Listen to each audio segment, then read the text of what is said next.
алейкум, урматтуу мекемештер, журттугандар. Буюрса биз Арбаны районунун Маңыт айылына келдик. Азыр урматкан эжекебизге зыяратка келип отурабыз. Эжекебизге ушундай үй салынгандан кийин айланасы ушундай мөмөлүү дарактарга отургузганбыз. Баары азыр көктөп, айланасы ушундай жашыл бакка айланып турат. Биз дагы көрүп кубанып турабыз. Бардык демөөрчүлөргө, мекенечилерге ачык билдиребиз.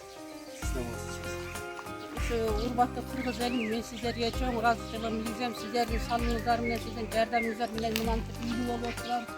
Ошо элим башкантын жамаатына, ыктыярчыларга баарына демекчилерин Алла Таала эки күн ыраазы болсун. Мынантип көчөттөн бери эйтерди, көчөттөрүн баары токтоп жакшы немеде отурабыз. Кудай башырак баардыгыңыздарга рахмат.